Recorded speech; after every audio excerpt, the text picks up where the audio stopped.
Mic check, mic check. 1, 2. We are live. All right, Yo. Dave. You was asking me a question before the show started. hmm All right, hit me with the question. If you was a baseball writer Mm-hmm. voting for National League MVP, Got you. would you give Jacob DeGrom strong consideration? He's having a great season. I mean, he's in the conversation,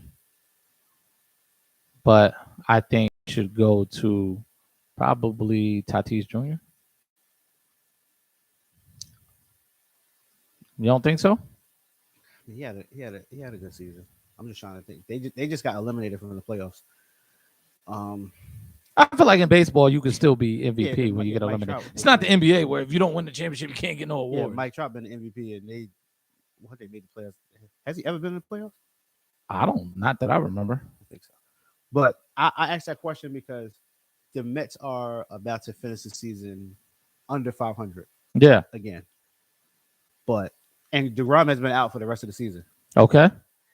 When he was active, they were in first place for like 103 days. Mm-hmm. He was giving up 0.57 runs, and then when he went out, they just bottomed out. I'll say this: you can still win the Cy Young, so why can't you win it? You know what I mean? It's like even if your team is trash, you should still be eligible for the award. That's one thing.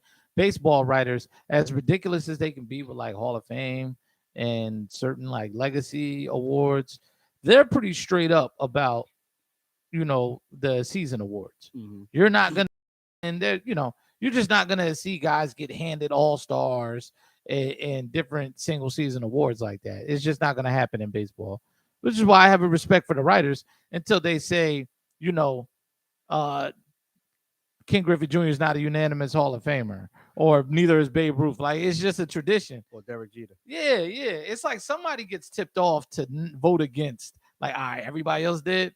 Well, I'm a hold the tradition. But the first unanimous one was, Mo. yeah. So they got it right, and hopefully they get off that He BS. was before he got hurt. He was 7-2 with a point. I mean, a 1.08 Yeah, ERA. that's why I said why not. I mean, I think you should be able to consider it. You know what I mean? Is there another pitcher out there that you see that deserves that? Nah.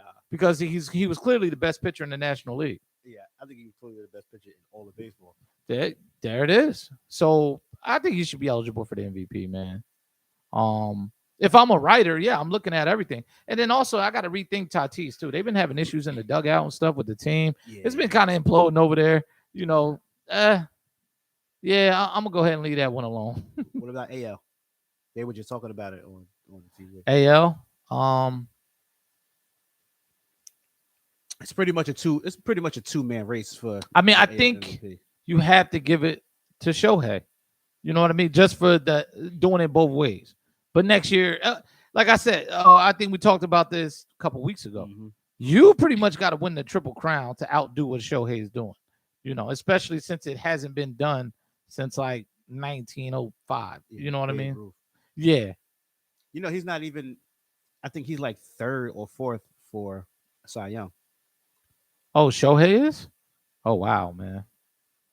That's I want to say third. I think it's Garrett Cole and then the pitcher from the Blue Jays, Robbie Ray or something like that. I think they're like the two. well, what he does at the plate is not going to bleed into the pitching Right. voting. So I get it, Mm-hmm. but damn, like it's a lot. It's a lot, man. I'm not gonna do the Stephen A. and like, say something wild about it. I'm just, it's a lot to vote against when you think about it. It sure is a lot because those other guys get to sit down for 4 or 5 days. He's up there batting. He's playing every day. Yeah, he's playing every single day. Hold on, real quick. We're doing the getting everything together, man. We're gonna get this show started. Started. He's never taken batting practice. Really? Shohei. What are they trying to conserve him? I guess they don't want him to do, Yeah. a little too much. Mm-hmm. Yeah, I can see that, man. You don't want him to tweak anything in batting practice. All right, one more thing.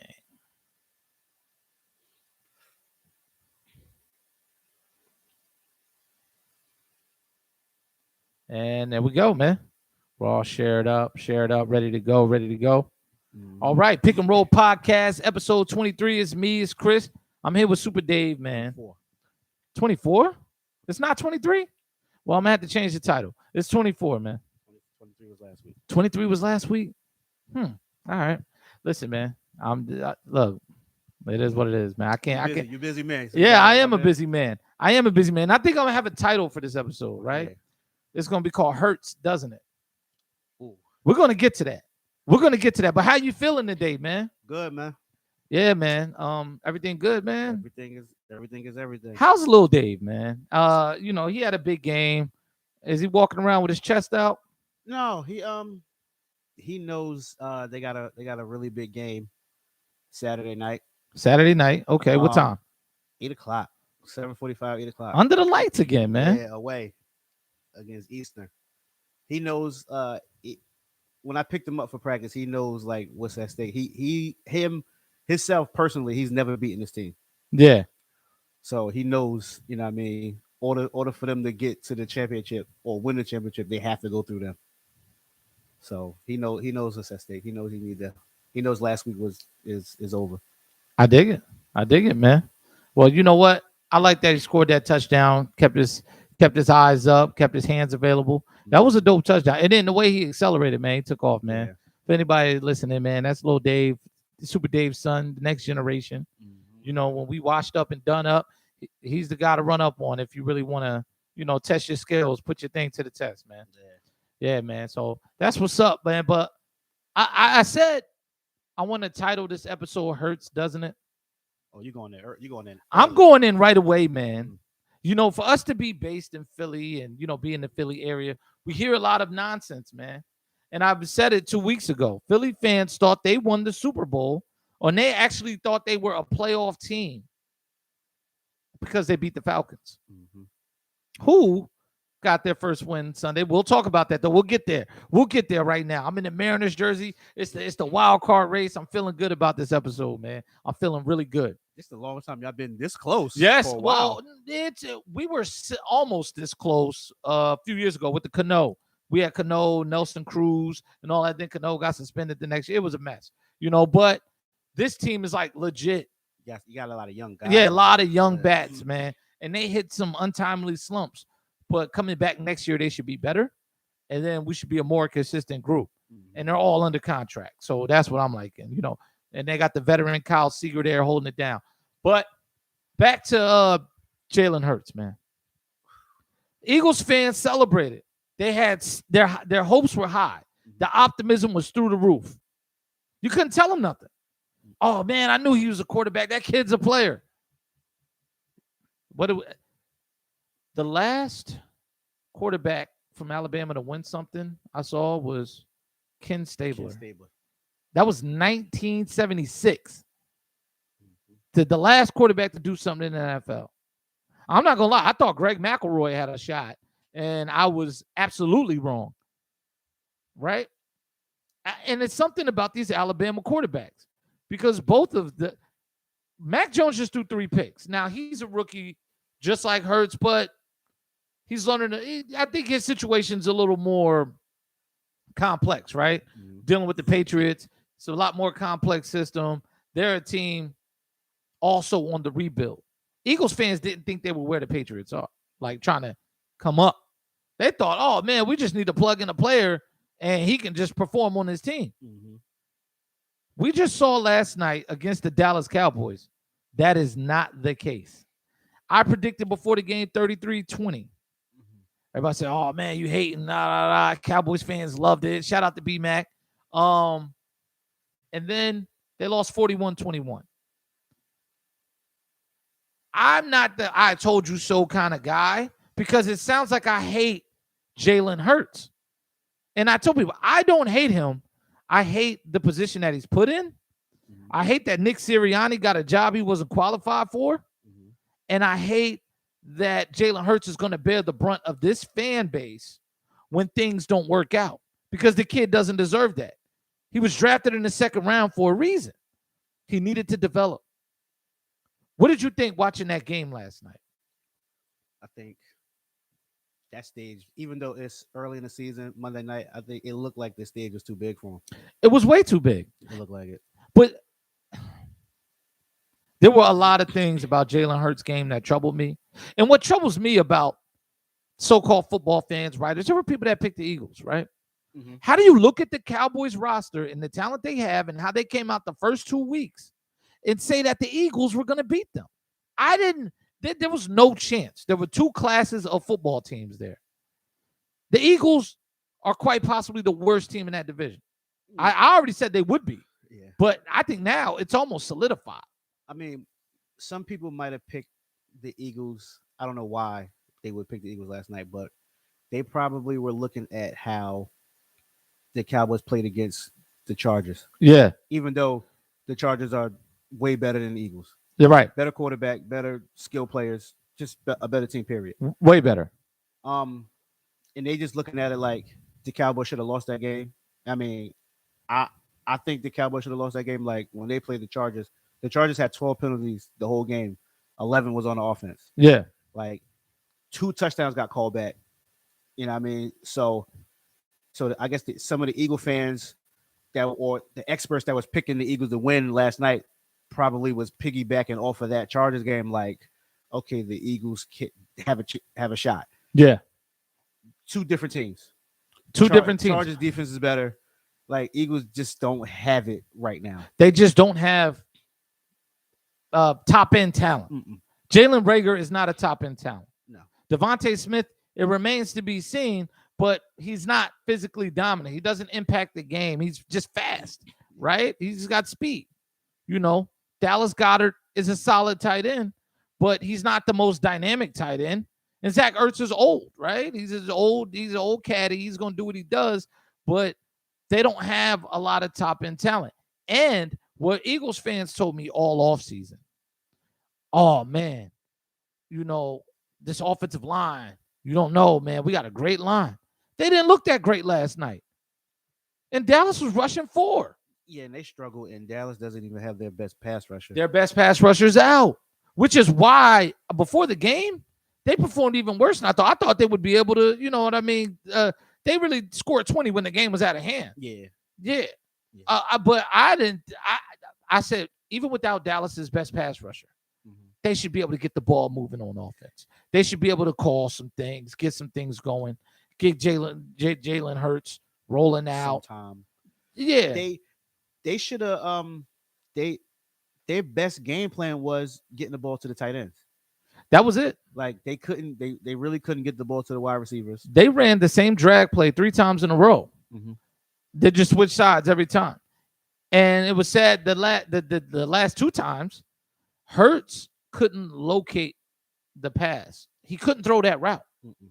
So I don't know if you saw what I was saying on Facebook, but I said, for him to be a decent quarterback in the NFL, he's going to have to rise above sandlot plays. You can't just scramble around and close your eyes and find somebody downfield. He did that last night. Yeah, he just fired it up toward the lights, and it came down in between 2-3 people, and the dude caught it. I don't get why the Eagles abandoned the run so quickly. Like, they ran the ball like 2-3 times the whole night. And that's another thing. I said it to another guy. I said, I said, how are they not running the ball? Miles Sanders was getting creases in daylight, and they just didn't run the ball last night. You have Boston Scott. He didn't run the ball. The first play of the second half, I think Miles Sanders broke off like a 25, 30-yard run. And they totally abandoned it. And then never went back to it. I saw them going empty set. Yes. And Jalen Hurts has open guys and couldn't hit them.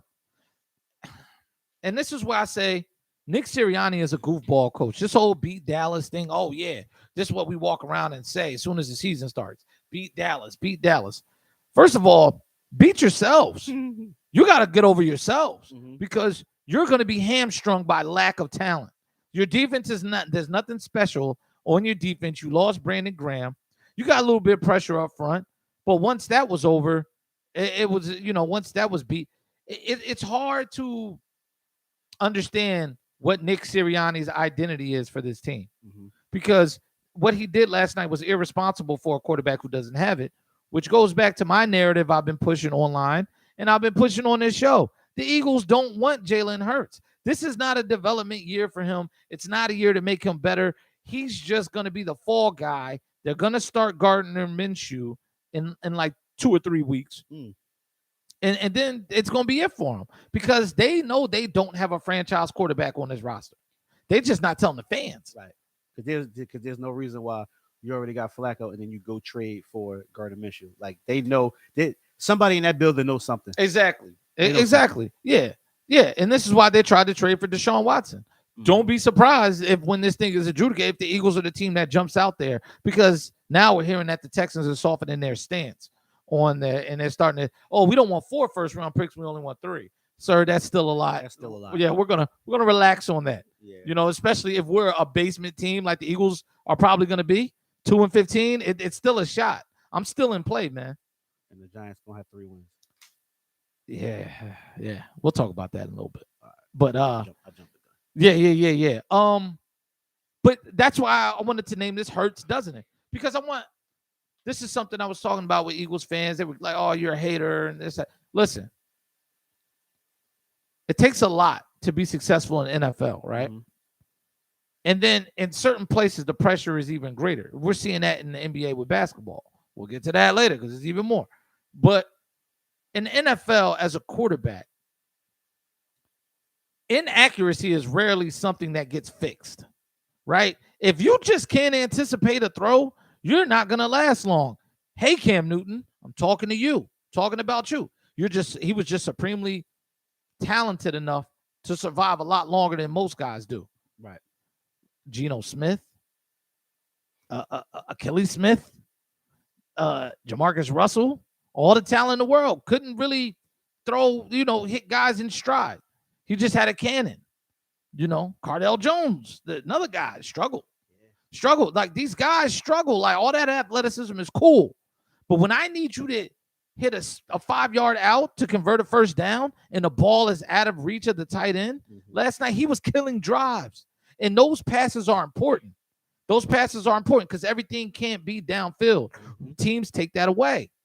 And then when they try to give you a blitz beater sort of play, you stare down the receiver, Devontae Smith falls down, and it's 6 the other way. And you know what? Even if Devontae Smith doesn't fall out, I still think it was still a pick because Hurts came out of the snap, came from under center staring that play down. Yeah, Diggs broke on that before Hurts even released the ball. And he was in his face all night. And that's what I was saying, man. Jalen Hurts, I think people saw what an okay defense is going to do. Because Dallas defense is okay. It's a lot better than last year. I try to tell people it's better than last year.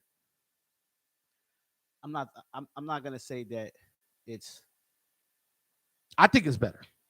The only thing, Dallas is still bad against the pass. I think they tackle poorly in the secondary. It's gonna go up because of the performance that they did last night. Yeah. I mean, they played Tom Brady, then they played Justin Herbert, like 2 quarterbacks that's gonna light it up. Yeah. So it's gonna take a little bit of a boost because of the performance that they had last night. But Dallas defense is pretty much still the same. The only thing that they're doing different this year than what they didn't do last year is they're taking the ball away. Yeah. Well, last year those corners, they were just knocking the ball down. Now they're taking it. Well, because they have bigger, more physical corners. No, Diggs was there last year. Well, no, but they drafted some bigger corners. So they're a little bit deeper when you go down to their slot and stuff like that. Yeah. Well, no. Because Diggs is on the outside and then Brown is the other corner. Mm-hmm. And then Jordan Lewis is still a slot. So 3 guys that was there last year. Yeah. But like now they're actually just catching interceptions instead of just like knocking it down. Now they're taking the ball away. That's the only difference between. Well, also Jalen Hurts' arm isn't that strong. Yeah. So it's not hard to catch his interceptions. So they could sit on them routes. I would give Eagles fans some leeway if Jalen Hurts had a cannon, right? Right. Like this is the problem with Tyler Heineke. I saw it against Buffalo. There's some things there. He's a much more refined quarterback than Hurts. But when the wind was blowing, man, we were picking everything off. Yeah. We had picks getting called back and stuff like that, and we were all over passes. Yeah, sometimes like if you got the arm talent, arm talent could get you out of trouble. Exactly. You know what I mean? Last night, Hurts was in trouble from the beginning of the game, and that's the thing. But I like the way Micah Parsons plays. Yeah, he's all over the field. He's active. Yeah. Like I said, Dallas defense looks more physical, but I still think they're suspect tackling in the secondary. I saw some of the Eagles chunk plays that they had last night, and there were guys just slapping shoulder pads. Yeah. They got to get that together. Your safeties can't be coming up trying to grab jersey. Because they You got to wrap up. Dallas got safeties that really are not good at covering. They're just good. They want to play in the box. Yeah. So if you could get them out in space, then you have a shot. Better teams will have a lot more success against the Cowboys. But I think last night should show Eagles fans what to expect from this team the rest of the season. I just think it was awful, man. Shout out to my pops on. He said Hurts was telegraphing every throw. Yeah, absolutely. And I wasn't watching that for pleasure. I just think he's going to get killed by this fan base, and he's going to get scapegoated for all their problems. And your coach is a goofball. And then that's why we were saying arm talent, because Brett Favre stared a lot of his receivers down, but his arm could get it there before you get there. Before Josh Allen fixed the mechanics, he got out of trouble quite a few times. He had no receivers, right? But he could just fire a ball so hard that you couldn't drop it if it hit you in the chest. Now he touched, but there was also the base level of talent there. I don't think Jalen Hurts is all that talented. No, he's not even like that fast. Because them guys from Alabama, like, they're used to having the best guys all the time. Oh yeah, the guys are winning their matchup as soon as you snap the ball. So it's not like you could they all can read their progressions. Yeah. But at Alabama, my first option is always going to be open.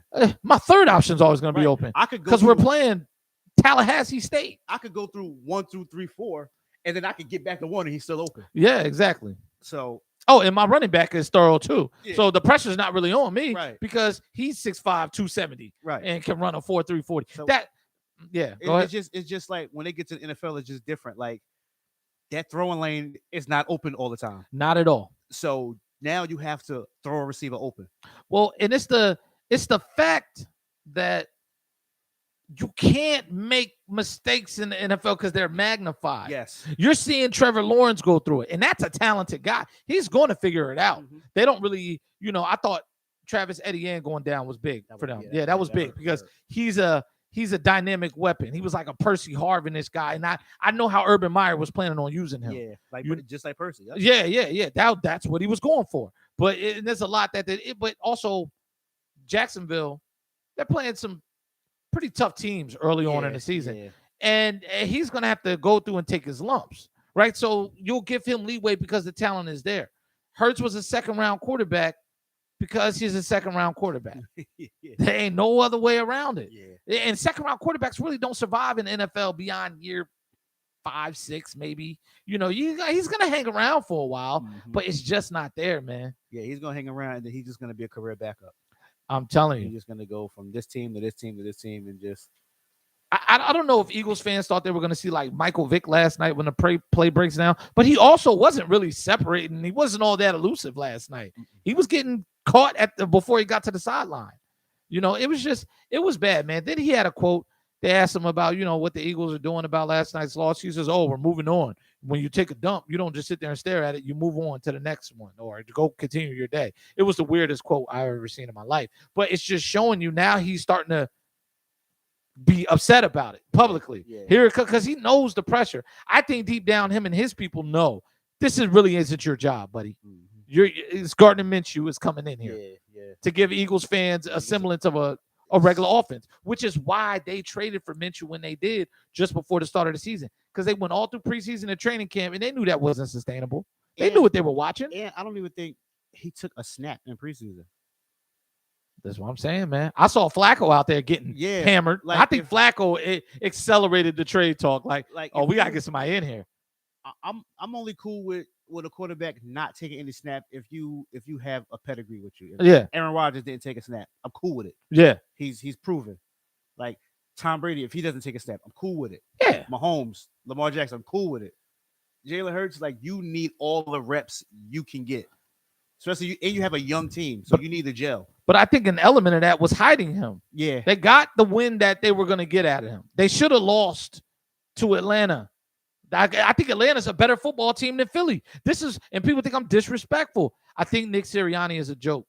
And this is where I get kind of like, how do you not hire my man from the Chiefs that's working under Andy Reid? Eric Bieniemy. How do you not hire Bieniemy when he's out there? How do you not even come get Leslie Frazier from Buffalo or Brian Dable guys who are out here making a difference. But you go find Nick Sirianni from working at Target, wherever he was at. I don't know. I don't even know where this guy came from. And then he has the weird interview and does all the craziness, talking about, oh, the offense is going to be so complex. It's going to be simple to us, but hard to everybody else. And I just, and everybody figured it out. everybody's figured it out. It's real week fast. 3. It's week 3. You're out of bullets. Listen, when the Giants play the Eagles, your first win's coming up, man. And let's talk about the Giants, man. What happened? I didn't get to watch that game. I watched it all. I was watching Buffalo land-based the Washington. I don't want to say Redskins. Washington. I watched it all. Yeah.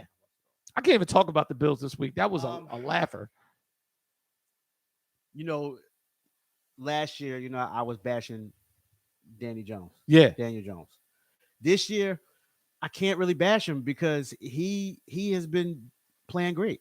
Like, he's got 1 turnover, and that came in the first game of the season, the fumble. Mm-hmm. No interceptions so far. Let's knock on wood. Yeah. The line, like Saquon is like, he's still trying to like favor the knee. He's gonna get it going. Like Sunday, he showed some signs. The offensive line played okay-ish, but there was times where when we would get a good run or a good screen pass or a good something, get something going. Yeah.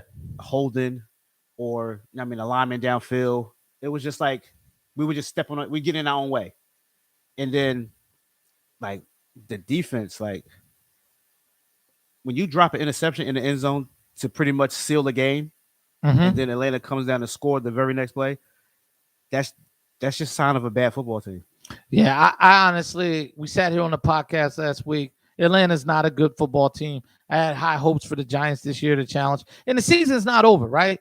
It's 17 games. 0-2 wasn't the death knell, but it was the warning light in a 16-game season. Now 0-3 is the warning light. The warning light is on for the New York Giants, man. The check engine light is definitely Yeah. It's time. It's time for you guys to get a win. Who do you have this week? We're at New Orleans. Yeah, at New Orleans. That's tough. We just got. That's a tough one, man. We just got to see what Jameis gonna show up. I'm rooting for y'all, man. Y'all are my picks. I want my picks to work out. Which Jameis shows up. And it's gonna hurt because Blake Martinez tore his ACL. And it's the Saints' first game back in their stadium after the hurricane. Yeah. So that's gonna be electric in there, man. And then I don't know if we're gonna have our full complementary of receivers because Sterling Shepard and Slayton. Man, he killed my fantasy team this week, man. Come on, man. The hammies, the soft tissue injuries. Y'all got to stretch. You got to be in shape. You got to do your cardio, man. Your legs got to be in shape, man. Blake Martinez out for the season. That was the heart and soul of our defense. Middle linebacker. I'm gonna ask you this: on a scale of 1 to 10, how Detroit Lionsy was it for them to lose the game the way they did against the Ravens? That was 10. That was 1,000. That was the most Detroit Lionsy way to lose a game. On a 66-yarder. 66-yarder. That right. Doinked off the crossbar. And then went in. When you watch the view, it still doesn't look like it went in. I thought it bounced out. That ball hung in the air until it hit the net. That's when I knew it went in. Yeah. I was like, wow, man. That was amazing, man. That was amazing. 66-yard field goal. Shout out to Harbaugh for having the guts to do that, because if you miss that field goal and you lose to the Lions, you're 1-2, and people are calling for your job. Harbaugh, this might be his last year if the Ravens don't pull away from the pack this year. So? I think there was pressure on them last year. Yeah, I think the Ravens. I don't think they should, but there's pressure on them. I think they're starting to turn the corner. Like that was a big win that they had against the Chiefs. Yeah. And then they almost laid a dud against the Lions, but I think they're headed in the right direction. We just need to see them put something together in the playoffs. So it's easy to win some regular season games. You just got to get it when it counts. So my Super Bowl pick and the NFC was looking tough, man. Rams over the Buccaneers, man. Total domination. Yeah, what was the final score? 34-24? Yeah. It was that. It wasn't that close at all. Yeah, it wasn't that close. It wasn't at all. Listen, Matt Stafford changes that team big time. Cooper Kupp's career is going to skyrocket because Stafford is there. Even though that was Goff's favorite receiver. It was. But Cooper Kupp, I think this year with Robert Woods demanding so much attention, he's just eating. he's nearly unstoppable. I hope he can stay healthy. You know, I- the sneaky pickup for the Rams was Deshaun Jackson because he is still taking the top off the defense. he is. He had a 75-yard touchdown. He is. Yeah, but also Cooper Kupp is getting everything else because Robert Woods is killing him. Yeah, when you got Robert Woods killing him across the middle, Yep. bubble screens, jet sweeps, and then you got Deshaun still going up top. Cooper Kupp is taking care of everything else. And when Sonny Michel gets up to speed, that's Yeah. going to be something, man. Yeah. That's going to be something. That is right now. And Tyler Higbee, the tight end, is pretty good too. Yeah, Higbee, yeah. But right now, I don't know if they're the best team in football, but they're looking like it. They looking like it. They're looking like it. I can't say anybody's better, not even my Bills. They You know what I looking like mean? it. They What got- do you think about the Chiefs losing another one to the Chargers, you know what? man? We spoke about this before. Like Yeah. the AFC West, we're turning out to be right. Talk about it. Raiders is pretty good. Raiders 3-0, Undefeated. Broncos 3-0, 3-0. The Chargers are 2-1, right? yeah, Yeah, because they should be 3-0. They mhm. should have beat the Cowboys. Yeah. So the Chiefs got a tough. It's tough getting out of that West It is, before man. they could talk about playing Buffalo or Baltimore. You got to get out of your division. You do. You Like, do. I was not shocked at all that the Chargers beat them. Kansas City. All I heard was, they made so many improvements to their offensive line. They lost 2 guys, but they replaced them, They and just they're signed probably Josh going to be Gordon, better. Huh? They just signed Josh Gordon. I saw them sign Josh Gordon, but you know what? And football is not like basketball, right? Like you can't just come back and plug yourself in and still be effective. I don't think Josh Gordon's effective. I don't think he separates anymore. All of that is gone. He's a big Just a big he's a target. tight end now. But that's showing you that those little speedsters that I raved about last week might not be so effective against more physical defenses and teams that actually have depth in the secondary. Buffalo's got a showdown with them 2 weeks from now, or the Sunday after this Sunday, next Sunday. I'm curious to see how our defense that's looking like a legitimate top tier defense. I'm curious to see how we do against them because the fact that they need Josh Gordon tells me that there's going to be some adjustment to their philosophy. We're not just going to come out here and have a Big 12 track meet. You know what I mean? But also, I think the Chiefs are getting healthy on defense, so they're trying to figure that out. It's just their division is not letting them off the hook because they've seen the best they have, and those are real competitive teams out there. Like going into Denver is not an easy game, No. because they're playing defense and they're running the ball. So it's do you think there's a chance the Chiefs end up being a wild card team? It's possible. Because I still think they win the division. Yeah, I still think they're gonna win the division. Yeah, but it's they may not be a top seed. Yeah, it's not gonna be a runaway like in years past. Like the other 3 teams built their team to beat the Chiefs. Yeah. So the Chargers had the first crack at it, and they passed round 1. Yeah. You know what I mean? So then they still got to deal with the Raiders, and they still got to deal with for the Chargers. It's a good thing that they didn't play the Chiefs already, and then they got the Raiders Monday night, so they getting division games back to back. So if the Chargers could come out of that, they might be a real shot to knock off some teams. Yeah, make man. a nice little run. Yeah, man. Cleveland escaped. Cleveland They got out of there this week. Pittsburgh took another L. I think this run for Pittsburgh. I didn't believe in Pittsburgh this year. Yeah. I didn't believe in them either. I just think this is like, I don't know how much evidence you need that a guy needs to retire, but this is like, all right, no more. You know what I mean? Like you have to go now. You're not Tom Brady. You don't have the TB12 workout method, and we don't. You're not it. You're done. You're already hurting 2 games in. So, what other big game there was? There was a pretty exciting game between Miami and the Raiders too. Yeah, That was a big game. Yeah. That went all the way down to the end of overtime, man. But I still think that was Miami's best shot. Like I said, I think they're a horrible football team. Tua's down for 3 weeks. Another Alabama quarterback.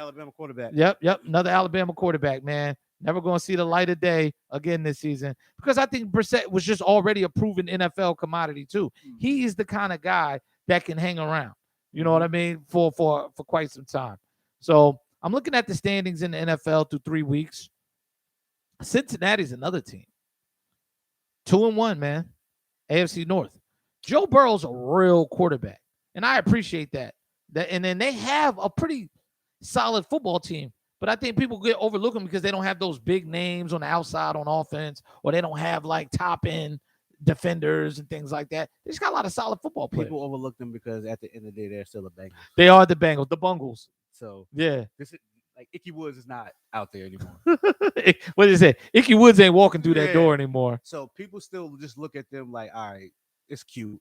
They're 2-1, but they're the Bengals. They'll find a way to win 4 games. Like they'll find it. But going back to this Browns and Bears, right? Justin Fields did not look good. He got sacked 9 times.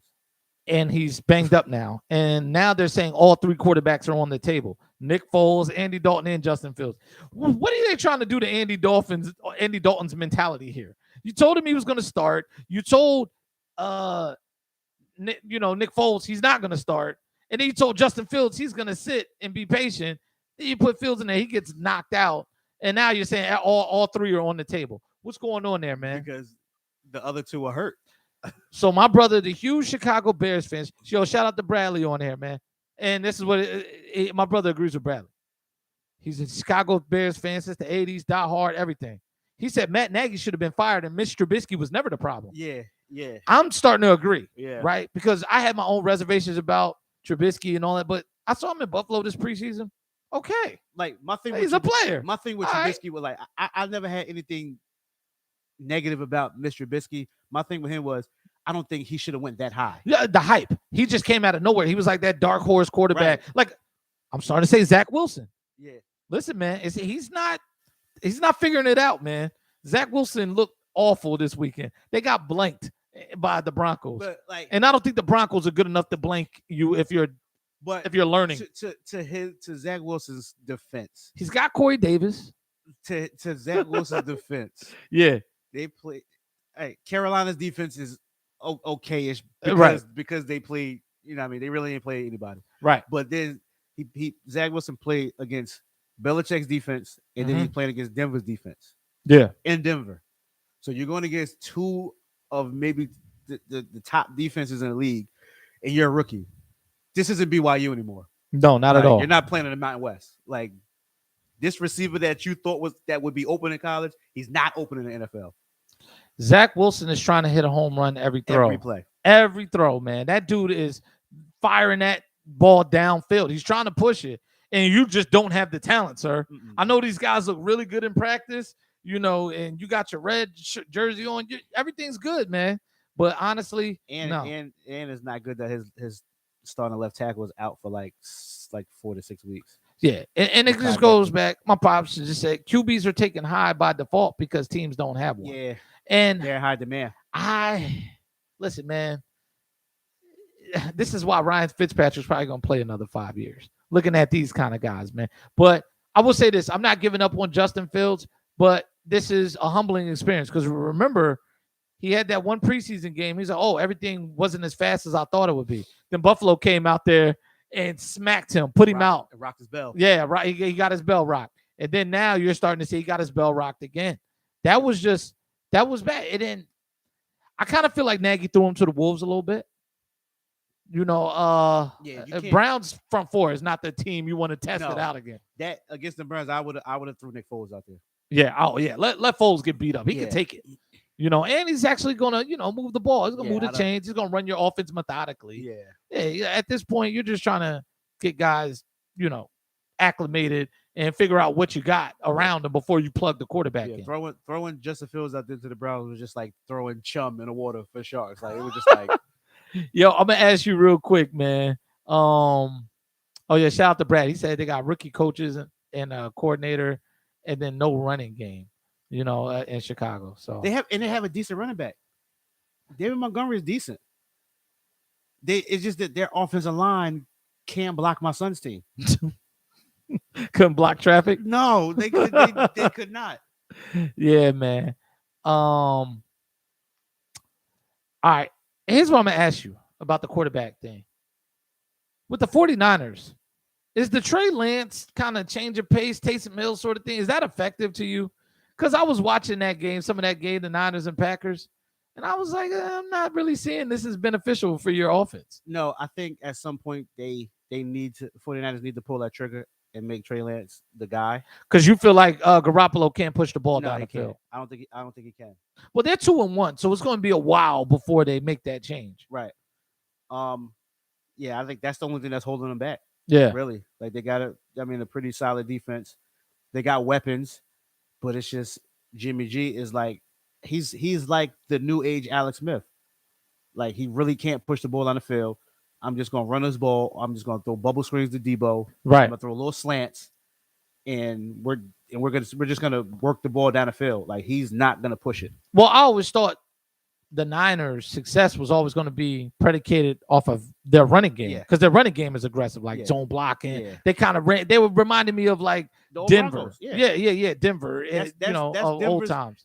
Their offensive game plan is Denver Broncos. Yeah, but I saw it fail them last year. Even though they had injuries, I saw it fail them because when it came time, like you said, for the big plays to go to the outside, they just couldn't do it. Yeah, because teams started to realize like. Well, once Jimmy got hurt, and then they had to go to C.J. Beathard and Nick Mullins, like those guys weren't bad, right? But teams were like, "You're not going to beat me." Oh yeah, we're gonna load this box, and I'm gonna make you throw this ball. Yeah. And then that's what it's looking like. You have to do with San Francisco now. Like you have to load the box. So you have to make Jimmy G beat you with his arm down the field. I'm never gonna do this often, but we gotta give Kirk Cousins a shout out, man. No Dalvin Cook, he was hurt, and they beat the Seahawks by 2 scores, man. Beat the Seahawks. Justin Jefferson. He's a player. And their tight end had a hell of a day. He's a player. Yeah, man. Like I said, the Vikings have a lot of good football. They lost 2 games they should have won to start the season. I think that's character building for them. Yeah. I think that's character building. I think that's going to carry them far, man. I actually like the Vikings to give the Packers a little run if they can just string together a few wins. If they can get to like 4-2, 5-3, and then they can really make some noise in the NFC because Green Bay didn't look like the Green Bay of last year Sunday night. They pulled that one off because Aaron Rodgers is who he is. That's it. But they didn't look as dominant as they've looked over the last couple years. Oh man. Brad says Kirk gonna stink up the place next week. Listen, man, I'm sending good vibes. I'm sending good vibes out to Minnesota. Who they got next week? They got the Browns. He might, but they're at home. So good vibes to Kirk Cousins. Even though I picked the Browns to do big things this year too. So I picked them to win that division. So yeah, that's a good week in the NFL. It was pretty exciting, man. So we got a 66-yard field goal. We got Jalen Hurts proving he is who I thought he is. And Dallas didn't let him off the hook.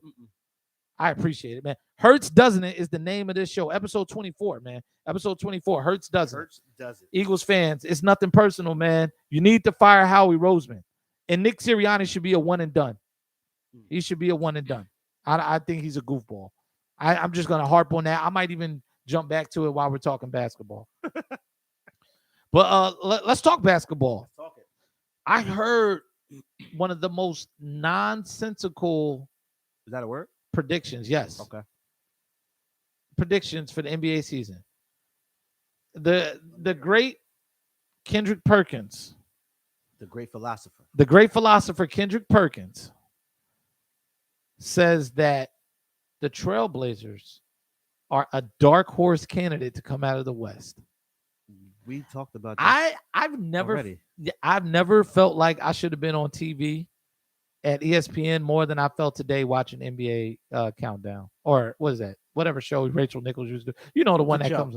Yeah, The Jump. I say Countdown. The Jump.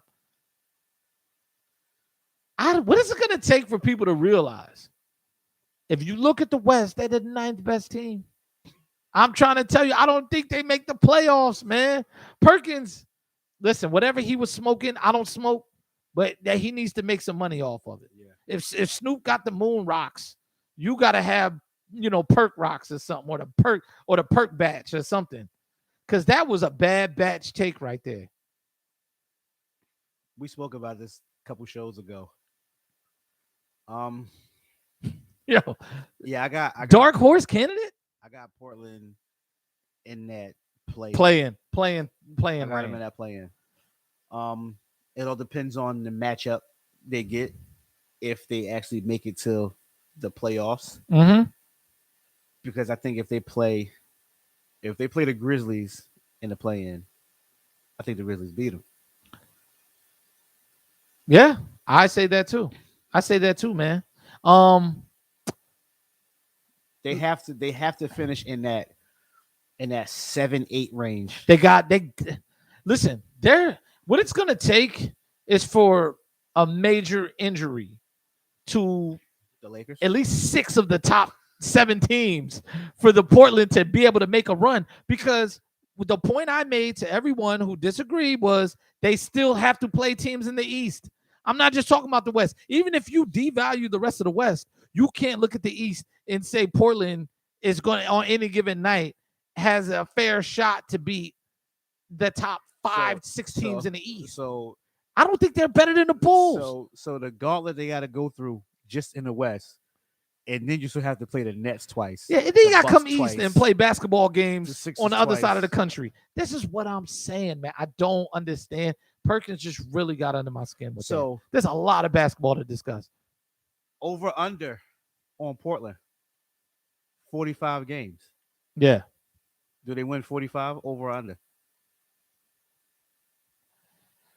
It's tough, man. I will say this about the NBA. I complained that there wasn't parity for years. I was like, but the NBA has more parity now than ever. Yeah.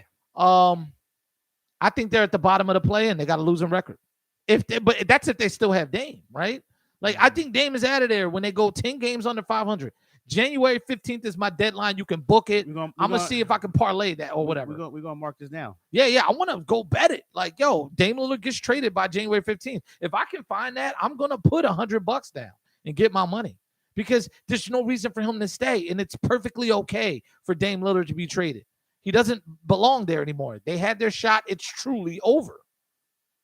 Pop says if Minnesota gets Ben, they might play the Blazers in the play-in.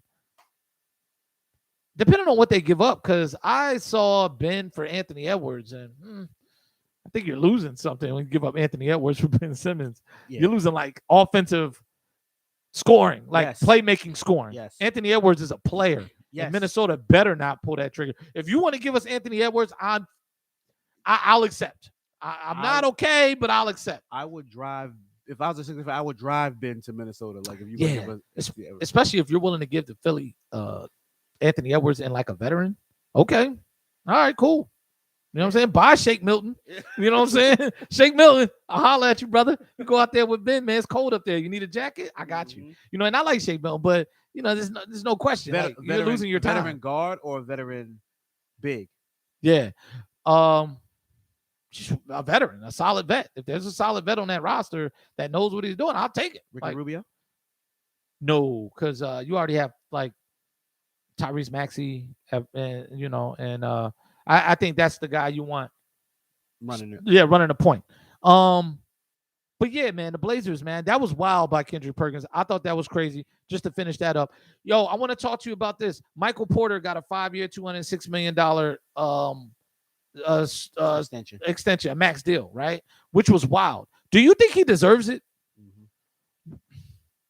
Explain. Because I don't. Because his talent wise and his ceiling, he should have been a top 3 pick when he came out. Yeah. But the only thing that kept him from going that high was he had a back injury.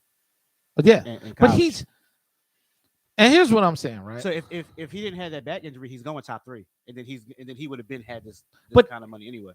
Not only did he have a back injury in college, he tore both ACLs in high school prior to college, and he had several other injuries. This dude is like the $6 million man. They just rebuilt him. And how long is he? See, I think it's real easy for Michael Porter to, because of his talent, right, to put up these numbers in that reserve role and, you know, come off the bench, make things happen. But can you count on Michael Porter Jr. at $206 million that kick in next year? Can you count on him to play 35 minutes a night? Yeah. You think so? Yeah. You think he's physically ready to do that in the NBA? We're seeing guys like Kawhi can't even manage it. We're seeing LeBron start to complain about injuries. I think You know, LeBron got a bad toe. Yeah. It's coming. Yeah. It's coming. Oh man, you know I'm tired because last season. Yeah, and then, I think Michael Porter. I think he played 35 minutes. Yeah, I think he 35 minutes a night. Because for $206 million, I think we're asking that. Yeah. Right? We're asking him. Now you're gonna have to move into a superior role here. And you can't hide. He did it last year's playoff run once Jamal Murray got hurt. Michael Porter, he had to step up and be that number 2 guy. So he was doing it. I just think his injury history is so crazy. I probably would have waited until I saw him this year under the regular schedule when the NBA is in 82 games. So it's 10 more games than last year. We're back to the old schedule. I want to see him in some circumstances that kind of give me the data to know that $206 million is not invested in him like Andrew Bynum. I think you know what I mean? I think he'll be fine. I just think, I mean, it's the NBA. So at some point you're gonna get nicked up. Or no, at some point you're gonna get 200 million. Yeah. Somebody's gonna give it to you. You're gonna get nicked up. So you know what I mean. Nobody's gonna play 82 games fully 100%. I know he's not gonna play, but the fact that you have a bad back at age 20, that concerns me. You know what I mean? Embiid, this is what he had the back issue, and then at the draft time he broke his foot. And then it's a meniscus, then it's a sprained knee, then it's an ankle. It's always something, a shoulder. You know what I'm saying? Like, this is my thing. Like, and he's a bigger guy. It's not really defensive. He's not a stopper at all, right? So you're going to be asking him to play against dudes that are coming downhill and taking him into the post a little more, like the bigger wing players. Who's that? Michael Porter? Yeah, Michael Porter. Yeah, because he's a big dude. He's not a stopper. He can play defense. Okay. I wouldn't say go out there and guard Kawhi. I say because of his size, though, you're going to probably send him to some bigger matchups, some more physical matchups. Yeah. And I just, how does he hold up? And does that scoring hold up now? Because, when you got to play more defense, unless you're a top A1 elite player, that scoring production goes down. I think his scoring will be all right because Jamal Murray's coming back. Okay. And then is Murray 100% though too? Is Murray back to himself? And then they just they re-signed Aaron Gordon. So it's something about Aaron Gordon, man. I'm just not scared. Aaron Gordon can take that defensive assignment of the bigger guys where Michael Porter doesn't have to. I got you. So I'm picking up what you're putting down. And then with Murray coming back, just Murray being on the court will have another defender focus on him. Yeah. And then you got to have someone on Joker. So Michael Porter is going to get your third or fourth best defender, which nobody in the league plays defense. So he'll have a favorable matchup than everybody else. Against most teams, I'll say yeah, because I do predict Denver being a winning team this year, right? Like winning some games and making some noise in the West and being in the conversation. Maybe the 2 seed. Right. But against that top level of teams that have like a full complement in their starting 5 or some of the more physical teams, I'm just curious to see how he holds up, man. You blow both ACLs in high school, you get a bad back in college, and you come in the NBA, you get 206, 2 or 3 years in. It's big time, man. It's big time. That's a lot of money that comes with that, man. Or a lot of pressure that comes with that money, I should say. Yeah, well, I mean, look, NBA's with it, a month away? Less than a month away? First of all, preseason starts Monday for the Sixers and starts this weekend. So we here. Yeah, man, we are here, man. We're gonna find out. Yeah, we're gonna find out. Let's talk about the vaccine, man. Bradley Beal and Andrew Wiggins are very vocal.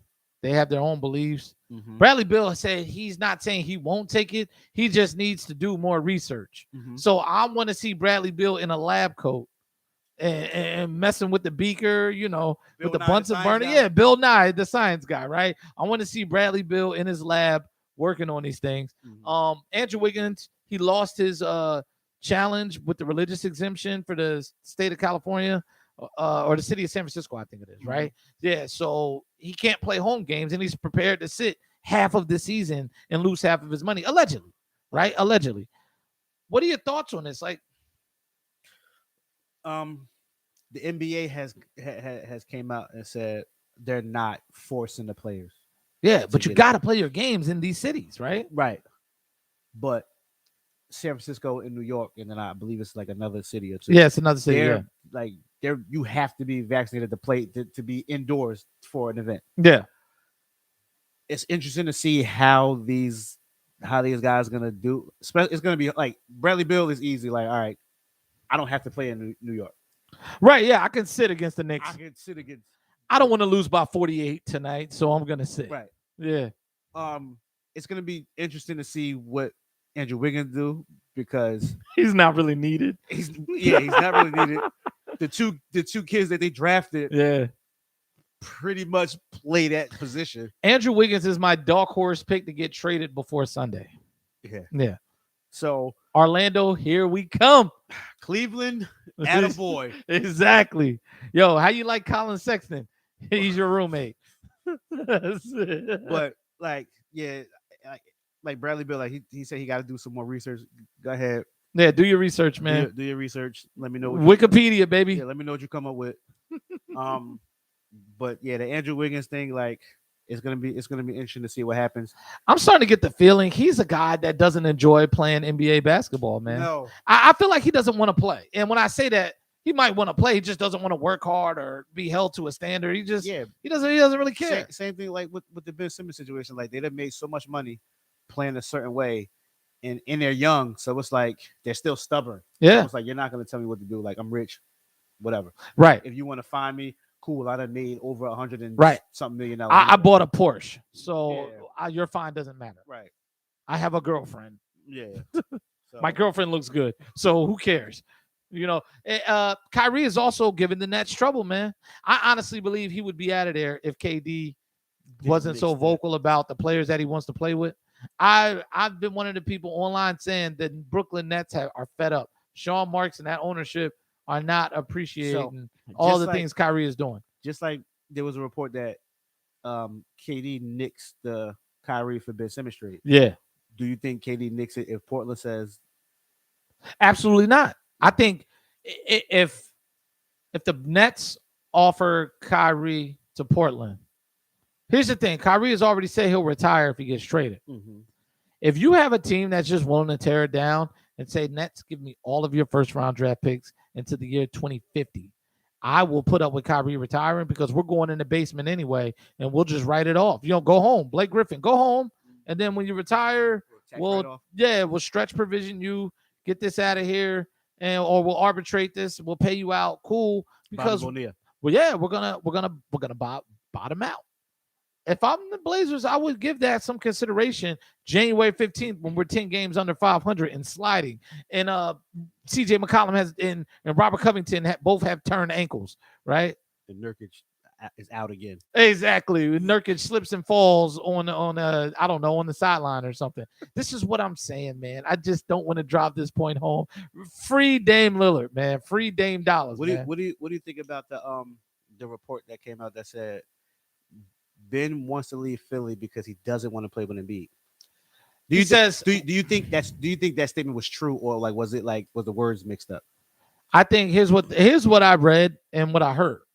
So they're saying it's nothing personal with Embiid, right? Mm-hmm. It's not like I want to leave because Embiid blamed me. I think Ben, as aloof and as arrogant as he is, and he kind of shows the media his ass, really doesn't answer questions. He really doesn't, like, he's an arrogant dude, right? He's a diva. But yeah, I don't think that would hurt his feelings, right? I think he can put up with more because he's a glutton for punishment, right? Mm-hmm. And he just internalizes it differently than most people do, right? Mm-hmm. So I don't think it's a personal thing with Embiid. But from what I read and what they're saying that Ben means is that he doesn't believe that his playing style is conducive to winning with Embiid. These dudes are the winningest tandem in the NBA over the last 3 or 4 years, regular season wise. Mm-hmm. They've won like 66% of their games, right? It's just getting over that second round hump has been the only obstacle, right? Is the Kawhi Leonard's lucky shot kept us from going to the finals and possibly beating a Warriors team that ended up being hurt. Because they don't have an answer for Embiid that year, if you ask me. So, Kevon Looney. Oh yeah, Kevon Looney, the Embiid stopper. But what I'm gonna say is, I don't understand, and I think Rich Paul is misrepresenting this man. Yeah. Here's my question, right? NBA teams are already starting to look at Ben and say, "What the hell?" People's voices are starting to get louder. The media is starting to get louder because he has a glaring hole in his game. How does the most dominant 7-footer that can play inside and out not compliment you? He compliments him well. It's Ben doesn't compliment Embiid. That is the issue. And see, you are saying what basketball people know. Yes. This is why, Ben, you should shoot the ball. Yes. You don't have to get traded to find somebody that complimentary to play with. You have Hakeem Olajuwon 2.0. This is the biggest dominant player in the NBA. Unstoppable, the most unstoppable force in the NBA. He has the highest PER in NBA history per 36 minutes. Embiid puts up more numbers across the board than anyone ever. That includes everyone that ever stepped on an NBA court. But because you can't shoot, or you refuse to shoot, you're reluctant to shoot. Yes. Now you're trying to put it on Embiid, saying that his style of play, because allegedly Ben and his people are saying that, because Embiid wants to go to the post and I need that lane to drive. This is where I used to call Ben Simmons basketball dumb, right? I was pretty harsh on him because I felt like a lot of that freewheeling and dealing that Brett Brown used to let him do. It was just like, yeah, he's just running free and just firing passes at people. And yeah, sometimes it works, sometimes it doesn't. But I have to question your self-awareness and your IQ if you don't understand how you can affect the game by taking a pull-up jumper, making yourself effective. And you've played in hundreds of games. You've played in 300 and something NBA games.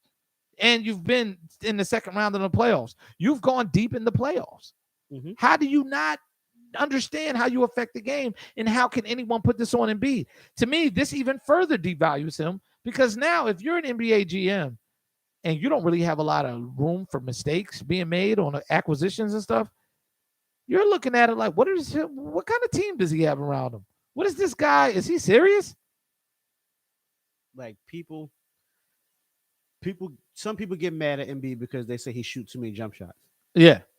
But I was always telling everyone, well, Ben doesn't shoot jump shots. Yeah. So the only way that he can be effective is on the block. So you can't have both of them down there clogging up the lane. So somebody has to go out. And why not Embiid? Because he can actually hit some jump shots. Yeah, the 18-footer. So Embiid drifts out to the perimeter more, which some people don't like, but he has to make the offense work. Right. You know what I mean? Because Ben is not going to do it. And then when you get in the playoff time, that's why the Sixers can't get over that second round hump, because in the playoffs, everybody knows in the playoffs the game slows down. So when Embiid is in the block on the block and Ben is in a game, if I'm guarding Ben, all I'm going to do is just sag down in front Embiid. And front Embiid, yeah, every single time. And then now Ben Simmons is standing there with the ball looking like a deer in headlights, because now he doesn't know what to do with the ball. So that's why, like, Ben thinks it's an issue, but the issue is on your game and on your skill set every single time. So that's where we were saying, like, he has a lot of yes men in his corner. So people are afraid to tell him, like, you need to, like, do all the jump shot videos that you got in his little high school gym. Yeah, do that in the game. And this is what Embiid said, and everybody's like, "Oh, well, that interview, Ben's definitely not coming back now." But I think it's the other way. Embiid is tired of trying to placate this man. If he ain't gonna come back, he ain't gonna come back. We're gonna keep it real with him, because eventually the fines will make him come back, and then he'll step in here knowing what we got to do, because we lied to him. We babied him for 4 years, 5 years, and we know we never held him accountable. No. So Embiid sat there for 20 minutes, held himself accountable, held the rest of the team accountable, and he held Ben accountable. They said, if Ben comes back, what would you like to see? Embiid's response at media day yesterday: "Oh, you know the stuff you see on Instagram? Yeah, that would help." To referring to the jump shots. You know, he was like, he could do all that. He could do a lot for us. And he was like, but it's going to take some self-awareness. He was like, and the fans boo me, but I had to get it back together. Yeah, the fans need to be better, but I also got to be better. We got to be better. We're expected to lead this team. He was like, if Ben wants it to be his team, fine. I don't care about that. But you got to realize what you have to do. And when Embiid spoke on self-awareness, you always know that's one of the biggest things I care about basketball, whether I'm playing, coaching, whatever. If you don't know what type of player you are and you don't know your capabilities, you're no good to me. And it's hard to play Ben Simmons like you're the point guard. You have the ball all the time. Yeah. And you can't shoot free throws. No. So like you are a waste to me. He's a like I can't play you in crunch time because if a team fouls you, like when they go to hack a bin, you can't deliver. Going 1 of 2 all the time is not going to help me. No, you can't be splitting free throws for the entire game. No, it's not going to help me. And his free throw percentage, it was trending upward up until last year. This year, it was almost like he tanked. He didn't practice it at all. Like, he went in the gutter. Look at Giannis. Like Shaq percentages. We all know Giannis is a horrible free throw shooter. Yeah. But that closeout game against the Suns, he 17 18? Yeah, 17. Yeah, 18, 17, 19 or something like that. Come on. Because he put it on his back. He said, this is going to be on me, right? I'm going to do it. And that's where I've heard people and announcers and analysts and stuff try to say, oh, maybe put Ben in that Giannis role. First of all, Giannis is a once in a generation physical freak. Yes. Right? Giannis is as big as Olajuwon, but he has the movements of Paul George. So, and he's as strong as Embiid in a lot of respects. You know what I mean? Not Embiid's definitely stronger, but Giannis he's like got upper tier strength, like Dwight Howard type of strength. And he really imposes his will on teams. Ben is not that kind of guy. They always say he could be LeBron 2.0, but I always say he's LeBron light. Yeah. Right? Like if he just develops a jumper, he's more Lamar Odom than LeBron. You see what I'm saying? Because I always look at Ben as a power forward. I never really saw him as a point guard because a point guard would know these things and address them quickly, right? I enjoyed the Sixers media day. Doc and what is it? Daryl Morey. They sat up there. They said what they had to say. You know, they pretty much been saying what they want him back. They're not moving. Right. So their whole thing was we're not moving. And Doc proceeded to attack reporters for 30 minutes. I appreciated that. You don't see that too much anymore. I'm a Lou Piniella kind of guy. I want to see my coach cussing people out. Jim Mora. Playoffs. Yeah. That's what I like. That's what I like. I thought Matisse Thybulle was good. He spoke a lot, kept it real. And so did Tobias Harris. Mm-hmm. Tobias Harris really got down into the psyche of what Ben might be going through and what he might be feeling. Said he talks to him. But he also said, you got to want to be better. So everybody, they're tiptoeing around it. They said it real softly. They're softballing them. But, they all pretty much said the same thing. Like he has to know what he wants, what he wants out of the game of basketball. They want to play the fence because they don't want to cross the line to where Ben's like, oh, I'm definitely coming back now. Even though I think Ben is at that point. Yeah. But all the other guys, they still trying to just like holding out hope that he'd be like, all right. And I think they're being instructed to say that too. Yeah. Like, don't exacerbate the situation. We know it because none of the players seem like they were supremely hurt that he's not there. They're just moving on. Yeah. Tobias, I'm rocking with whoever's here. Right. They asked Seth Curry about it. Seth, how do you feel about the Ben situation? Yo, I just mind my business and do what I got to do to help this team. That's it. And he was, I swear he only talked for like 30 seconds. He was just like, yeah, I just do me. That's it. Ben doing him, I'm doing me. That's it. That's telling though. That's telling. That somebody, he's a veteran. And for him to, approach it like that, I was like, yeah, I think the team is pretty much, I think the slap in the face was when they were ready to go out there and talk to him and Ben said, don't come out here. I'm not leaving my fort. I know Embiid's comments felt like Snoop and Baby Boy, man, F your fort. And just kick the pillows. Yeah, like, I don't care about you. Like, I'm not your friend. Yeah. Shut up. Yeah. I don't care no more.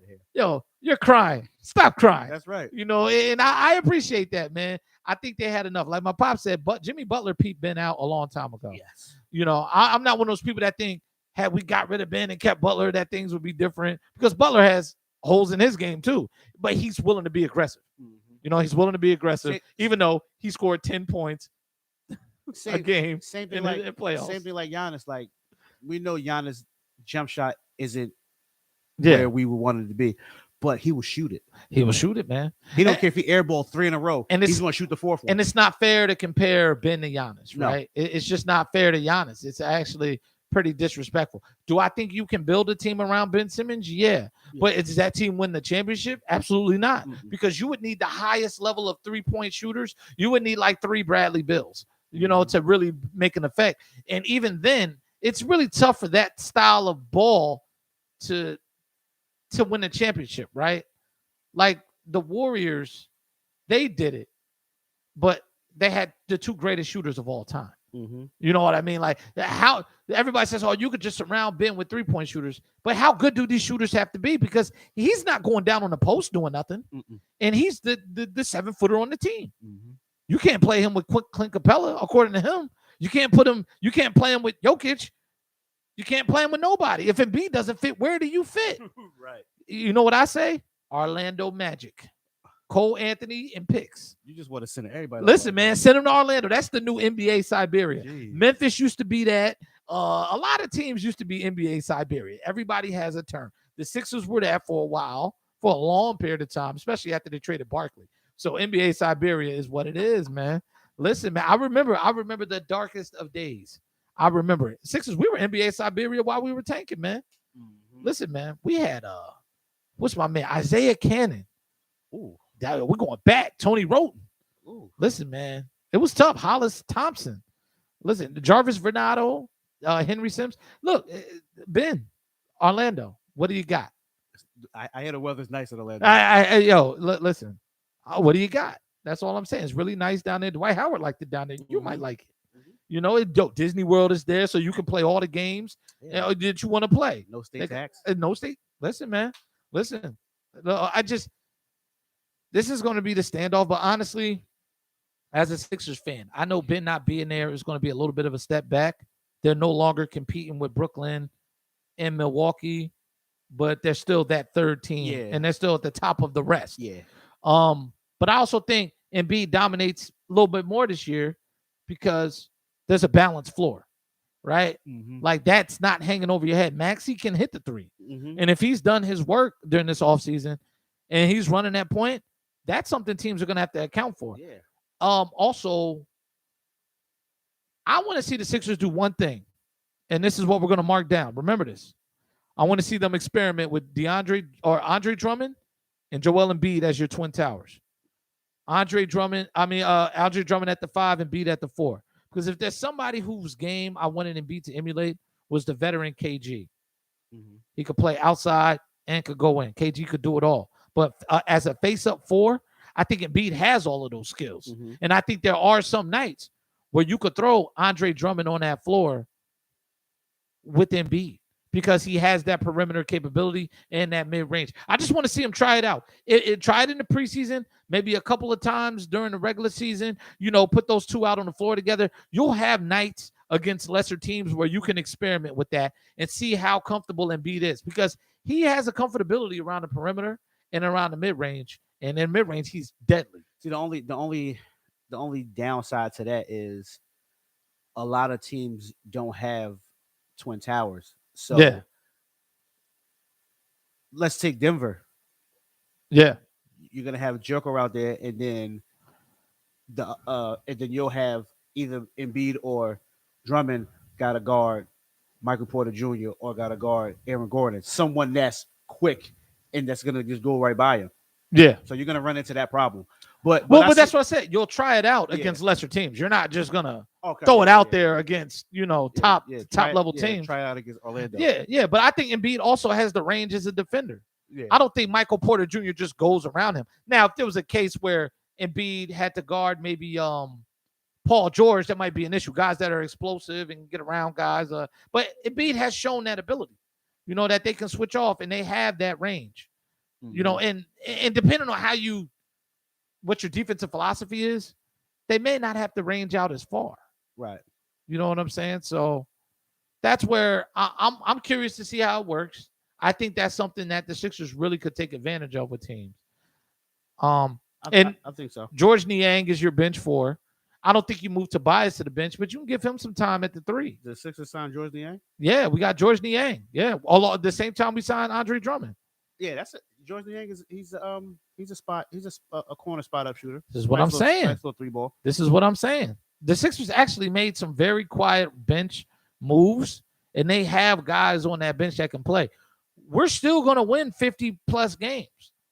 And Ben is hoping that we just fall off a cliff. Like, oh, you guys think it's my fault? Try to win without me. No, you're just going to be out of $30 million, you dummy. You big dummy. That's it, man. I like what Kwame Brown told him. Just go get your money. Just go get it. Don't let them folks take Just that go money get it. back, man. Go get your money. Be a professional. Mhm. It's going to help you down the road. Because honestly, to this day, I think Rich Paul's misrepresented because I don't think he can go anywhere where they'll be an effective team and be winners. And he'll just be hated wherever he goes. Right. Sacramento will be like, why did we get this guy? We can't even now because they're not bad enough to get great picks. So they're just going to be stuck in that middle just like they are with the other guys. Mhm. It's listen, man. Listen. I think if teams really wanted him, he'd have been gone by now. Yeah. Yeah, but they're trying to get him for basement prices. Mhm. All right, man. So any last words, man? This is a good show, man. Yeah, man. Big win for my Yankees. Oh, yeah, the Yankees just won tonight, man. Keeping pace in the wild card. Boston lost. Oh, Boston lost. Yeah. Nice. The Mariners just got started. You I'm gotta- rocking the Mariners jersey. We will know if we make the playoffs by next week, but I believe that we will win. Oh, you taking it. I believe that we will win. You're taking I it believe there. that we will win. This is what I'm talking about, Seattle. This is our time right here. Mm. And then you know what I want them to do? I What you want want them to them to do? win, and then the Yankees win, so they can come east. Yo, we'll be at that game. I will spare no expense. I got a trip next weekend. I'll cancel that. Well, actually, no, it'll be on next Tuesday. I will cancel it. I'll bring my laptop to the stadium and we could do the show from the bleachers. I like it. Yo, we'll do it from the phone, man. I like it. Because listen, I will be at that game. First time in 20 years we'll be in the playoffs. Of course, we'll win, and then we're gonna go on to the World Series. You know what I'm saying? Like, Really? listen, man. Listen, Man. I will be following the Mariners around. I will give up this apartment, everything. I will follow them around the country, man, because I need the money. You know, I gotta. Yeah. You know, we ain't rich over here. Yeah. I mean, we're a mom and pop. Yeah. But yeah, man, it's gonna be exciting. So it's gonna be interesting to see how this plays out. Yeah, man. And Anthony Joshua lost.